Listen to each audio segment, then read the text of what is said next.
Olá, sejam muito bem-vindos. Hoje vamos analisar o comentário de José Gomes Ferreira sobre a habitação. Como quase sempre, muito assertivo. Até põe os comentadores de esquerda de cabelos em pé. Mas antes de irmos para o vídeo, subscreve o canal. Já chegamos aos 5.000 subscritores. Muito obrigado pela tua ajuda. O próximo objetivo é os 10.000. Subscreve, é grátis. E coloca um gosto. Se achares interessante, partilha e comenta. Tempo, mas queria só saber a vossa opinião sobre a questão da habitação. Eu sei que já tem alguns dias, mas é bastante importante para o país. Zé, renda moderada de 2.300 euros. Sim. Eu perguntava-te onde é que... A discussão cresceu sobre esse limiar e eu não o acho exagerado para os grandes centros urbanos onde há pressão dos preços. Por que razão jornalistas continuam a insistir na narrativa de dar a entender que o apoio é só para rendas de 2.300 euros? Parem de tentar enganar as pessoas. Quando existe um teto, quer dizer que todas as rendas abaixo desse valor são beneficiadas. Não é só a desse valor. É triste quando os jornalistas que têm um nível literário superior ao resto da população não conseguem entender isto ou então estão a fazer um frete político aos partidos de esquerda para tentar enganar as pessoas. Na comparação com... Deixa-me acabar a frase. Não o acho exagerado para os grandes centros urbanos. Mas onde os portugueses vivem, os portugueses da classe média e média baixa, que são a maioria, a esmagadora maioria, não é nos centros de Lisboa e Porto. É preciso que fique bem claro. É que eu vejo tanto políticos como jornalistas, como analistas a discutir as rendas, como se toda a gente tivesse o direito de viver no centro de Lisboa e Porto. Desculpem, a economia é assim, os centros das cidades históricas são para quem tem mais poder de compra e é assim em todo o mundo. Infelizmente, de há uns anos para cá, a narrativa da esquerda deu a entender a todas as pessoas que todos tínhamos de viver no centro das cidades. Parece que o país são só os centros das cidades. A esquerda, para tentar ganhar votos, tenta enganar as pessoas e prometendo-lhes algo que não pode acontecer. Os meus pais sempre trabalharam em Lisboa e nós nunca vivemos em Lisboa porque não tínhamos um nível de vida que nos permitisse. Por que razão os imigrantes que chegaram há pouco tempo a Portugal são obrigados a viver em Lisboa? Têm de procurar casas para o seu nível de vida, mais afastadas dos centros. Tirando alguma intervenção social, tirando alguma intervenção social, para não gentrificar, para não desaparecerem completamente as pessoas. Mas é assim, muita gente fez muito dinheiro, famílias que fizeram muito dinheiro a vender a sua casa. Vou já acabar. Isto são tudo trabalhos, iniciativas para modular a procura e permitir que a procura tenha acesso à habitação. Este pacote, no que diz respeito a estas isenções fiscais e estes incentivos, é para que a procura seja ainda mais incentivada e tenha a possibilidade de comprar. Aquela coisa estranha ao mercado. Nada disso resolve a questão de fundo, que é libertar mais terrenos e mais licenças e baixar impostos para a construção, por um lado, e o outro, que ainda é mais importante, e que os jornalistas, os analistas e os políticos não querem falar. Pôr os tribunais a funcionar para permitir os despejos pouco tempo depois de se falhar o pagamento. É só isso que desbloqueia o mercado das rendas. Estou a falar das rendas. Estou totalmente de acordo. Os preços das casas só vão baixar quando existir mais casas no mercado. E para isso, tem de se construir e, principalmente, tem de se dar condições a quem aluga as casas. O inquilino não pode estar 2 anos sem pagar a renda, sem que o dono consiga tirar da casa. Os tribunais têm de criar uma via verde para tratar destas situações.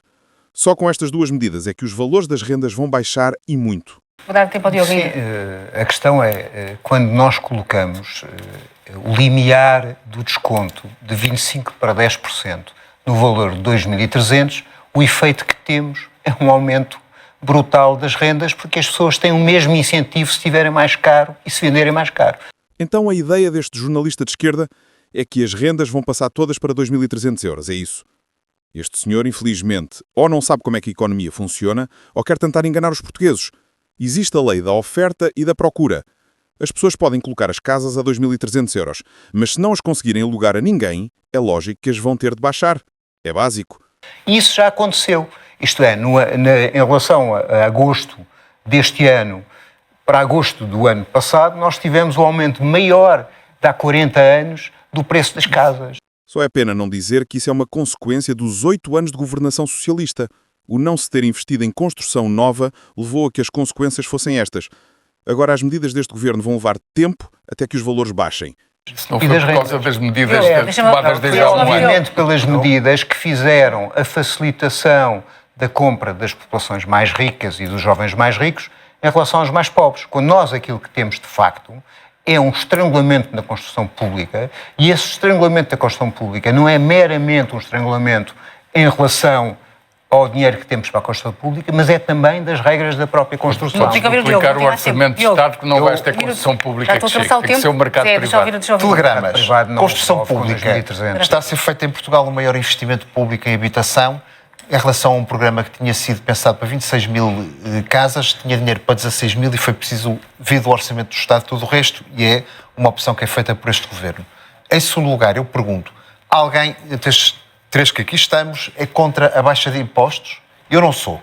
Eu sou contra a baixa de impostos para quem não precisa dela. Por princípio não sou contra a baixa de impostos e não ando aqui a discutir o acessório. Se o conceito é o conceito jurídico indeterminado de renda moderada, acessível, chame-se o que quiser. A questão é que neste preciso momento nós temos 200 mil imóveis que estão fora do mercado de arrendamento e com esta baixa de impostos é possível que entrem. E entrando mais, se houver aqui uma necessidade, o Zé está a precisar de canetas para escrever. Certo. Eu posso dizer, eu não empréstimos não entro, mas eu vendo esta. Esta tem um preço, mas depois até posso dizer que tenho aqui uma outra. O preço começa a baixar, mas eu ainda tenho uma outra dentro do bolso. E portanto as coisas começam a baixar. E começam a baixar precisamente porquê? E começam a baixar precisamente porquê? Porque se criam condições fiscais para que isso aconteça. E já agora, quando estejamos a falar de arrendamento que esteja 20% abaixo da mediana dos concelhos, essa tributação é de 0%. Eu gostaria de ouvir alguém que seja contra isto. 10%. É isso. Quando os contratos eram de 10 anos. E 20% passa por 3 anos. Mas Diogo, Zé, não temos mais tempo. E chegamos ao fim do vídeo. Resumindo e concluindo, estes comentadores de esquerda estão sempre a tentar enganar os portugueses.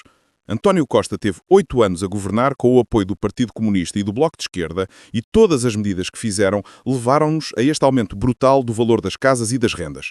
Este governo quer mudar as coisas, mas é criticado por não deixar tudo como está, porque está tudo fantástico. Infelizmente, existe muito poucos comentadores que percebam de economia. Felizmente, José Gomes Ferreira ainda lhes vai explicando como é que a economia funciona. Se gostaste do vídeo, subscreve o canal para seres notificado quando saírem novos vídeos e coloca um gosto. Se achaste interessante, não te esqueças de partilhar e dar a tua opinião nos comentários. Fica bem e vemo-nos no próximo vídeo.